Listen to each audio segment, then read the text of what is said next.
Hello students, today we are going to study chromosomal theory of inheritance. We had studied Mendel's law of inheritance. Mendel ने जो भी experiments किए वो 1865 में उन्होंने पब्लिश किया अपना वर्क और 1900 तक भी उनके वर्क को रिकॉग्निशन नहीं मिला. क्यों नहीं मिल पाया? There were some reasons. पहली बात तो आज की तरह कम्युनिकेशन वहां पर इतना इजी नहीं था. दूसरी चीज कि जो मेंडल ने जीन्स फैक्टर्स कहा था जिसे आज हम जानते हैं जो जीन्स हैं पेयर में होते हैं, आज हम अच्छे से इसके बारे में जानते हैं, पर उस वक्त उन्होंने जो कहा कि फैक्टर्स ये स्टेबल एंड डिस्क्रीट यूनिट्स होते हैं जो ट्रेट्स के एक्सप्रेशन को कंट्रोल करते हैं और ये जो पेयर है इसकी ब्लेंडिंग नहीं होती है, ये एक दूसरे से अलग हो जाते हैं. इस बात को उनके कंटेम्परेरी साइंटिस्ट ने एक्सेप्ट नहीं किया. Third thing, Mendel was the first scientist to use mathematics to explain biological phenomena. ये बात भी उनकी मोस्ट अनएक्सेप्टेबल रही, पर आज हम जानते हैं कि इस वजह से वो अपने फिनोमेना को, अपने लॉज को एक्सप्लेन कर पाए properly. That is exactly correct. उसके अलावा मेंडल ने जो भी जीन्स और फैक्टर्स की बात कही उसके लिए उन्होंने कोई भी को फिजिकल प्रूफ नहीं दे पाए क्योंकि वहां उस वक्त तक कोई भी माइक्रोस्कोप में एडवांसमेंट नहीं थी. अभी हम देखेंगे उसके बाद 1900 में दुनिया के अलग अलग कोने से 3 साइंटिस्ट ने अलग अलग इंडिपेंडेंटली कुछ काम किए, साथ में नहीं किए, इंडिपेंडेंटली किया. Carl Correns, Hugo de Vries, von Tschermak. Important है काफी, 3 साइंटिस्ट के नाम आपको याद रखने हैं. Carl Correns, Hugo de Vries, von Tschermak. इन 3 साइंटिस्ट ने इंडिपेंडेंटली काम किया और क्या रिसर्च निकल के आई? वही जो मेंडल ने की थी. इन्होंने भी प्लांट्स पे रिसर्च किए, काफी एक्सपेरिमेंट्स किए और वही लॉज दिए जो मेंडल बहुत पहले दे चुके थे. तो इनके काम के बाद मेंडल के काम को फिर से एक इम्पोर्टेंस मिली कि मेंडल तो इस काम को बहुत पहले कर चुके थे, सबसे पहले कर चुके थे और उन्हें फादर ऑफ जेनेटिक्स कहा गया.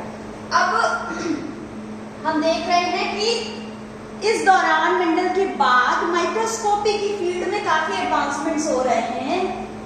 तब साइंटिस्ट ने जब माइक्रोस्कोपी की एडवांसमेंट हुई तो साइंटिस्ट सेल के न्यूक्लियस के अंदर कुछ स्ट्रक्चर्स को ऑब्जर्व कर पाए. सेल के अंदर, न्यूक्लियस के अंदर कुछ कलर्ड बॉडीज को देखा जिसे कहा गया क्रोमोसोम. आपको पता है सेल के न्यूक्लियस के अंदर कुछ कलर्ड बॉडीज को देखा गया और ये देखा गया कि just before cell division, cell divide होने के पहले, आपको पता है सेल डिवाइड होती है तो मेनली न्यूक्लियस और न्यूक्लियस का मटेरियल डिवाइड होता है. तो सेल डिवीजन के जस्ट पहले ये जो न्यूक्लियस के अंदर का कंटेंट था वो डबल हो गया और फिर डिवाइड हो गया, हाफ हो गया. तो इस चीज को जब माइक्रोस्कोप से प्रॉपरली ऑब्जर्व किया गया, chromosome means chromo means coloured, chromo है कलर्ड और सोम मींस बॉडीज. तो जो न्यूक्लियस के अंदर स्टेन करने पे हमें कलर्ड बॉडीज दिख रही थी उन्हें क्रोमोसोम कहा गया. वो सेल के डिवाइड होने से जस्ट पहले डबल होता है और फिर डिवाइड हो जाता है.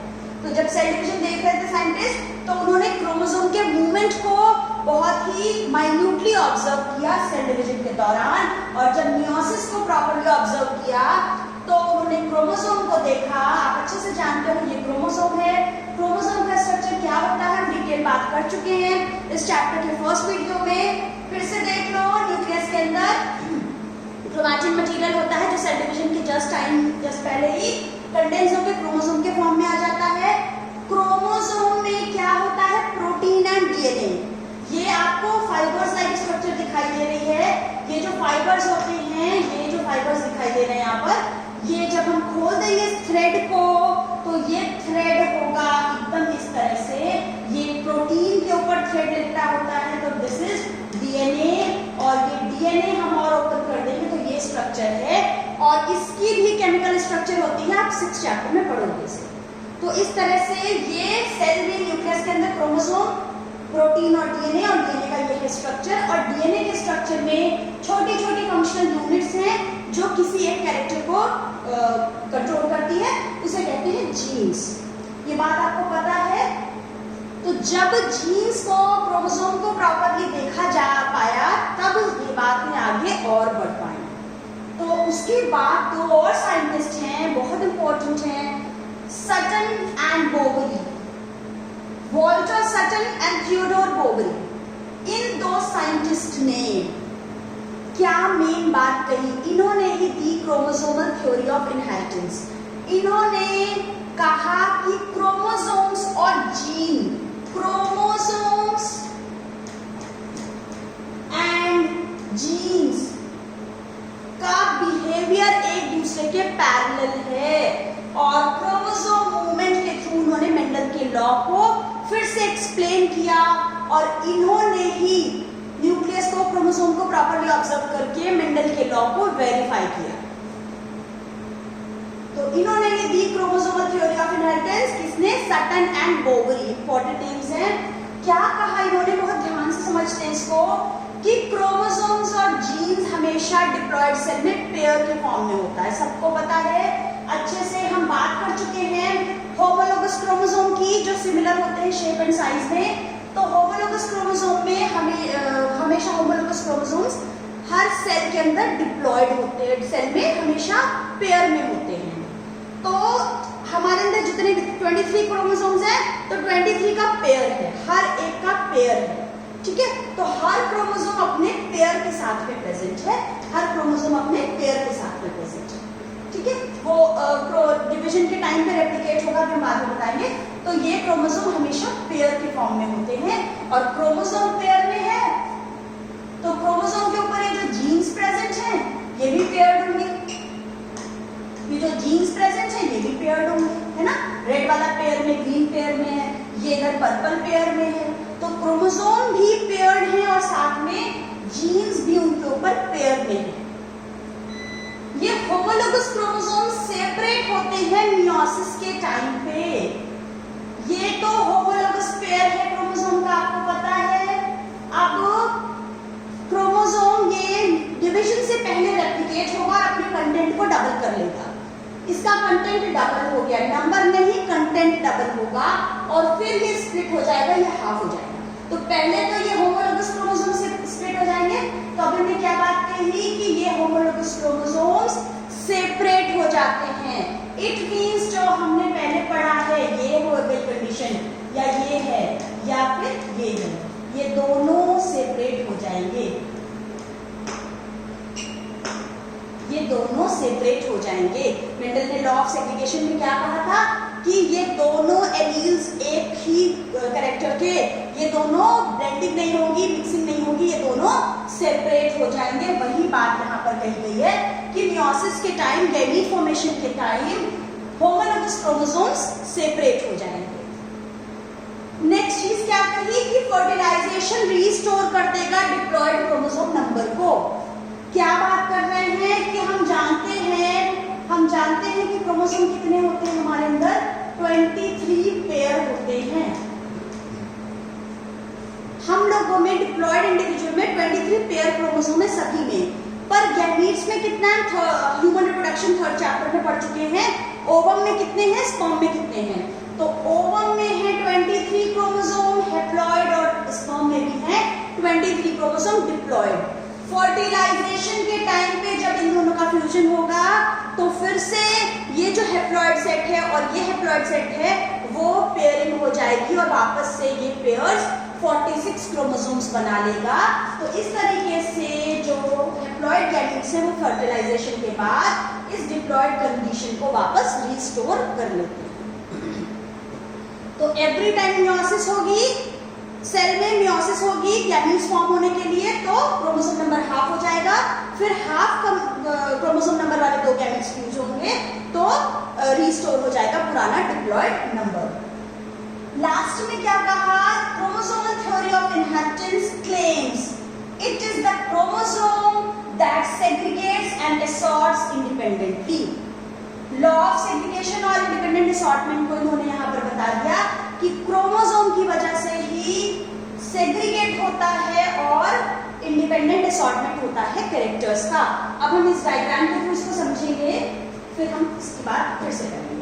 तो ये बात तो क्लियर है होमोलॉगस क्रोमोसोम की, पहले डबलिंग होगी फिर वो सेपरेट हो जाएंगे। देखते हैं ये डायग्राम वैसे तो बहुत सिंपल, आपको यहाँ पर मियोसिस को एक पिक्चर में शो किया गया है। एक बार जो आप +1 में पढ़ चुके हैं मियोसिस माइटोसिस बहुत अच्छे से। माइटोसिस इज इक्वेशनल डिवीजन जहां पे क्रोमोसोम नंबर सेम रहता है डिवीजन के बाद भी, और meiosis is a type of reduction division जहां पर chromosome number reduce to half हो जाता है। +1 में आप बहुत अच्छे से पढ़ चुके हो। अब यहाँ पर इसको देखो क्या क्या होता है, G1 S G2 M phase. सबसे पहले G1 ग्रोथ होगी, उसके बीच में यहाँ S फेज होती है, S वाज सिंथेसिस फेज, जहां पर डीएनए की सिंथेसिस होगी, डीएनए रेप्लिकेशन होगा।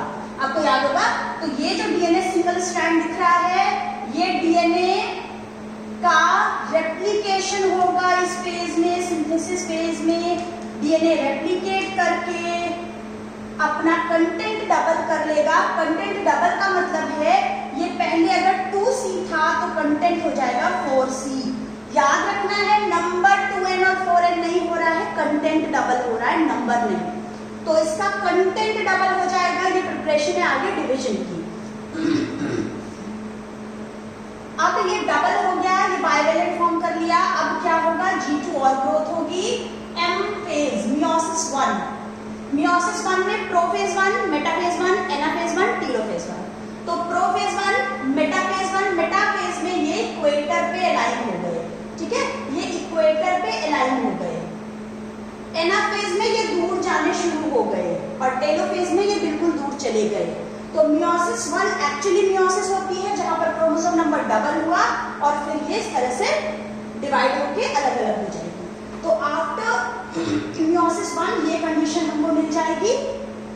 फिर मियोसिस 2 होगी, prophase 2, metaphase 2, anaphase 2 and telophase 2। तो मेटाफेज पे ये इक्वेटर पे लाइन हो जाएंगे और एनाफेज में दूर जाने लगेंगे, और टेलोफेज में क्या होगा, ये भी आपस में ये दूर चले जाएंगे, ये भी दूर चले जाएंगे। इस तरह से we will get 4 germ cells, या हमें 4 हैप्लॉइड जर्म सेल्स मिल रहे हैं। Is it clear? हमें 4 हैप्लॉइड जर्म सेल्स मिलेंगी आफ्टर मियोटिक डिवीजन।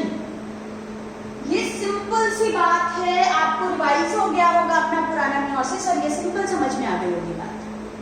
क्या बात है, ये क्या कह रहे हैं, अगर if we have started from this condition, suppose we have started with this condition, okay.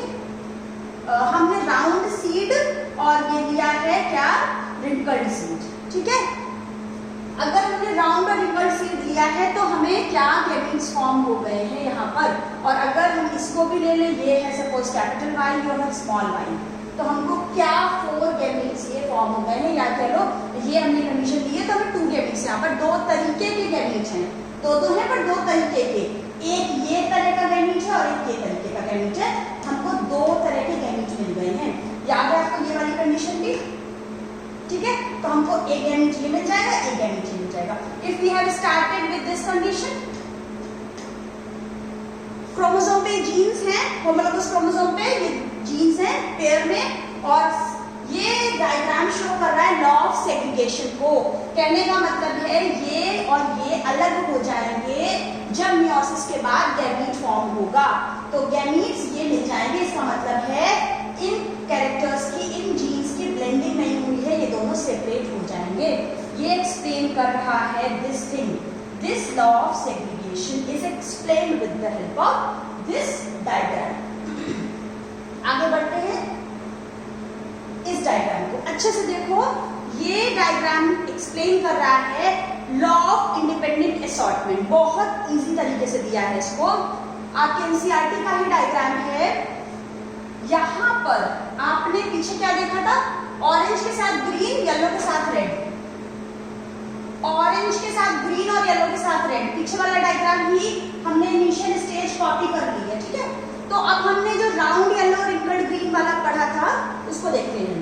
पहली कंडीशन है जहां पर कैपिटल आर आर और कैपिटल वाई वाई है, ऑरेंज ग्रीन येलो रेड है, small R R small Y Y.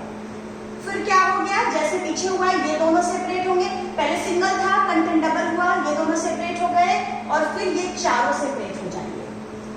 4 में हमें सिर्फ 2 तरह के गैमेट्स मिल रहे हैं, capital R capital Y small R small Y. 4 मिल रहे हैं बट ओनली 2 पॉसिबिलिटीज। याद है ना आपको क्या गैमेट बनते थे, एक गैमेट बनता था ये वाला, एक गैमेट बनता था ये वाला, 2 गैमेट तो ये बन रहे हैं। Is it clear? ये एक दूसरी कंडीशन दिखाई गई है, आपने +1 के मियोसिस में एक और टर्म पढ़ा था crossing over. Pectin stage prophase 1 meiosis 1 के प्रोफेज 1 में पैक्टिन स्टेज में क्रॉसिंग ओवर होता है। क्या होता है क्रॉसिंग ओवर? 2 अलग-अलग कलर के क्रोमोसोम्स हैं, बहुत ब्यूटीफुली यहाँ दिखाया है, और इन दोनों स्ट्रैंड्स के बीच में क्रॉसिंग ओवर होगा तो इस पर्पल का कलर यहाँ पर यहाँ लग जाएगा और ये इसका ब्लू यहाँ चला जाएगा। बहुत अच्छे से यहाँ क्रॉसिंग ओवर शो हो रहा है, का मतलब है ये तो सेम रहेगा, यहाँ चेंज आ जाएगा, ये सेम रहेगा, यहाँ चेंज आ जाएगा। अगर ये बात करें कैपिटल आर कैपिटल वाई तो ये हो जाएगा स्मॉल आर और साथ में अब इसके लग गया है कैपिटल वाई, जबकि ये तो क्या है स्मॉल आर स्मॉल वाई था, ये स्मॉल आर स्मॉल वाई, पर ये स्मॉल आर और ये हो गया है अभी कैपिटल वाई। समझ में आएगा? ठीक, तो यहां पर क्या हो गया है, बहुत सिंपल से दिखाया गया। क्रॉसिंग ओवर को कॉम्प्लिकेट ना करने के लिए, इजी बनाने के लिए उन्होंने क्या दिखाया है कि this green and red is exchanged. क्या हो गया यहाँ, ग्रीन और रेड जो पीसेस ऑफ क्रोमोसोम है वो एक्सचेंज हो गए। तो ऑरेंज के साथ ग्रीन था, अभी ऑरेंज के साथ रेड आ गया, येलो के साथ रेड था, येलो के साथ ग्रीन आ गया। क्यों हो गया है? Because of this crossing over. ठीक, इस क्रॉसिंग ओवर की वजह से ये हो गया है। समझ में आई बात? इसी की क्रॉसिंग ओवर हो गया है तो दिस पीस एक्सचेंज हो गया है, कैपिटल आर के साथ स्मॉल वाई आ गया, स्मॉल आर के साथ कैपिटल वाई आ गया है। ये दोनों सेपरेट हुए पहले मियोसिस 1 के बाद, और मियोसिस 2 के बाद ये चारों भी आपस में सेपरेट होके 4 हैप्लॉइड जर्म सेल्स या गैमेट्स बन गए हैं। क्या यहाँ पर 2 पॉसिबिलिटीज बनी है, capital R small Y and small R capital Y. याद करो अभी अभी हमने जो पढ़ा मेंडल का, क्या पढ़ा था हमने? मेंडल का जो डाइहाइब्रिड क्रॉस या लॉ ऑफ इंडिपेंडेंट असॉर्टमेंट पढ़ा था, वहां पर 4 गैमीट्स यही वाले फॉर्म हो रहे थे। याद है? ये 4 गैमीट्स वहां पर फॉर्म हो रहे थे, जिसको लेकर आगे हमने क्रॉस बनाया था। इन 4 और इन 4 की 16 हमने ऑफस्प्रिंग्स बनाए थे। तो ये है लॉ ऑफ इंडिपेंडेंट असॉर्टमेंट को एक्सप्लेन करते हुए क्रोमोसोमल थ्योरी। क्रोमोसोम को जब ऑब्जर्व किया तो देखा गया कि क्रोमोसोम इजिली असॉर्ट होता है। यहाँ पर कैपिटल आर और स्मॉल आर, कैपिटल आर और कैपिटल वाई और स्मॉल वाई आपस में चिपके नहीं हुए हैं, क्योंकि ये क्रोमोसोम पे दूर दूर है, इसलिए इनके बीच क्रॉसिंग ओवर हो जाती है और ये हमें 4 different types of gametes form हो जाते हैं, जिससे कि हमें नए ऑफस्प्रिंग्स फॉर्म हो जाते हैं। ये बात बिल्कुल अच्छे से समझ में आ रही है? 4 गैमीट्स, हमको 4 टाइप के गैमीट्स फॉर्म हो जाएंगे।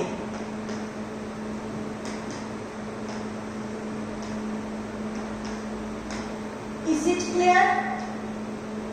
4 गैमीट्स हमको फॉर्म हो रहे हैं। ये पीस एक्सचेंज हो गया, यहाँ ये पीस एक्सचेंज हो गया, कैपिटल वाई ये वाला यहाँ आ गया, ये स्मॉल वाई इसका वाला यहाँ आ गया, और ये तो पेरेंटल है, ये दोनों में क्रॉसिंग ओवर होके एक्सचेंज हो गया है। तो दिस थिंग हैज, ये क्रॉसिंग ओवर से चेंज हो गया है। ठीक है, अब एक इंपॉर्टेंट, अभी तक सटन एंड बोवरी ने न्यूक्लियस को, क्रोमोसोम को ऑब्जर्व करके थ्योरी दी थी, क्रोमोसोमल थ्योरी ऑफ इनहेरिटेंस, और अब मेंडल की और इन सारी बातों को एक्सपेरिमेंटली प्रूव किया था Thomas Hunt Morgan. Thomas Hunt Morgan एक इंपॉर्टेंट नाम है, जिन्होंने सारी चीजों को, क्रोमोसोमल थ्योरी को एक्सपेरिमेंटली वेरीफाई किया था। तो इनको फादर ऑफ मॉडर्न जेनेटिक्स बोलते हैं, या फादर ऑफ एक्सपेरिमेंटल जेनेटिक्स भी बोलते हैं। इन्होंने ड्रोसोफिला मेलानोगास्टर या फ्रूट फ्लाई जिसे हम कहते हैं, इस ड्रोसोफिला मेलानोगास्टर पे बहुत सारे एक्सपेरिमेंट्स किए थे। मेंडल ने पी प्लांट पे किए थे, टीएच मॉर्गन ने ड्रोसोफिला मेलानोगास्टर पे किए थे एक्सपेरिमेंट्स, और उसके बाद उन्होंने क्रोमोसोमल थ्योरी ऑफ इनहेरिटेंस को एक्सपेरिमेंटली प्रूव करा था। Next we will study linkage. Thank you.